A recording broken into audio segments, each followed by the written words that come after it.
Joseph Kessel fut un des meilleurs amis de Mermoz et a consacré un livre à sa vie. C'était un de mes amis les plus chers et quand il a disparu dans l'Atlantique, j'ai vraiment eu l'impression que la meilleure part de moi-même s'en allait avec lui. Je l'ai connu, pour ainsi dire, indirectement avant de le rencontrer. Je crois que j'étais le premier journaliste à faire un vol de Casablanca à Dakar au moment où on ne prenait pas de passagers sur des avions qui maintenant semblent préhistoriques et qui pourtant déjà étaient un progrès énorme sur ceux qui avaient servi à l'établissement de cette ligne et sur lesquels Mermoz avait volé. Il y avait là une merveilleuse équipe de garçons comme Marcel Rennes, qui revenait de faire 4 mois de captivité chez les morts, Émile Lécrivain, Guillaumet, Saint-Exupéry et d'autres. La plupart, sinon tous, sont morts à la tâche. C'étaient de merveilleux pilotes, des garçons vraiment sans peur, que la plus étroite camaraderie unissait entre eux.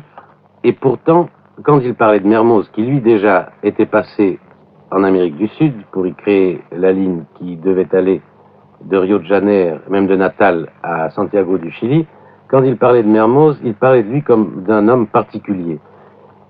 Ils en parlaient familièrement, c'était un copain, et cependant, il y avait une indéfinissable supériorité chez lui qu'il reconnaissait.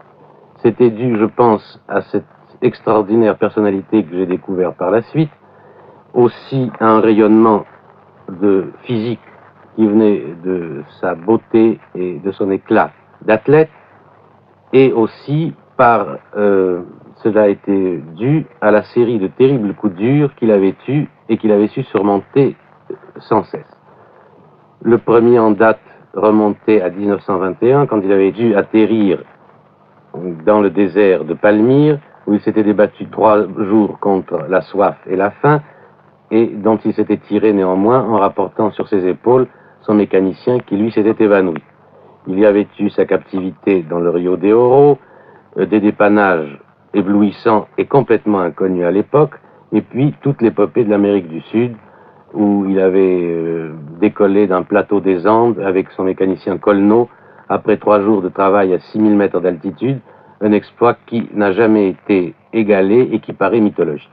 En somme, son éclat, vous parliez de sa corpulence, en somme, et de sa force d'athlète, en même temps que de son rayonnement moral, ce sont justement les 2 éléments qui ont fait douter si longtemps qu'il put être mort. Il paraissait défier les éléments et défier les malheurs. Exactement. Et en plus, toute cette série de catastrophes dont il était sorti vivant, il était vraiment le désintéressement même. Quand il est mort, cet homme qui aurait pu vraiment faire beaucoup d'argent, comme d'autres pilotes l'ont fait, est mort pauvre, complètement pauvre.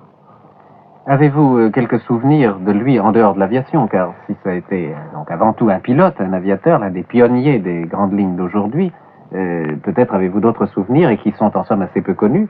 Oui, j'ai beaucoup de souvenirs de lui, mais il est difficile de détacher Mermoz de l'aviation. Je suis sorti avec lui, nous avons ri ensemble, nous avons discuté, mais il ne vivait vraiment qu'en fonction de l'aviation. C'était une religion dont il ne faisait aucun étalage, mais tout était en fonction de ça, et par je ne sais quelle fatalité, on revenait toujours à parler de l'aviation. Je me rappelle 2 ou 3 choses, même assez presque puériles, mais belles, parce que ça montre à quel point il avait foi dans l'aviation.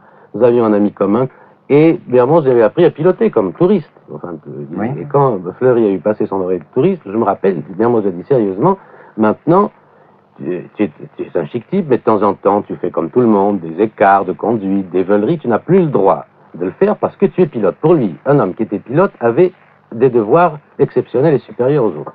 Oui, comme vous disiez, il s'agissait pour lui d'une religion. Oui, oui. D'ailleurs, je crois, Joseph Kessel, vous me le disiez tout à l'heure avant cette petite conversation, que le souvenir de Mermoz est vivant non seulement en France, mais un peu partout à l'étranger, notamment en Amérique du Sud. En Amérique du Sud, c'est vraiment un souvenir énorme et qui demeure jusqu'à présent.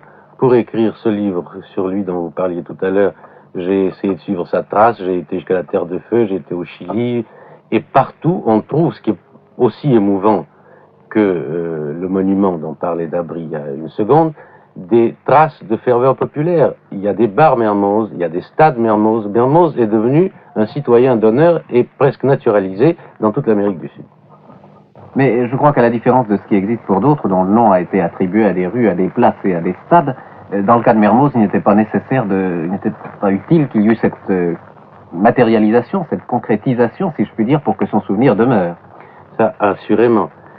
Et on a parlé durant sa vie du miracle Mermoz, mais je trouve qu'il a fait un second miracle, c'est après sa mort, que son nom reste aussi vivace, aussi actif sur les jeunes gens, après une guerre qui, vous savez aussi bien que moi, a tout bouleversé, où des régimes se sont effondrés, où de grands pays sont devenus de petites contrées, et où en France toutes les valeurs ont été changées, et cependant Mermoz reste aussi brillant, aussi pur, aussi magique qu'il y a 20 ans, qu'il y a 10 ans, et j'espère qu'il le restera aussi longtemps qu'il y aura une aviation française et une France.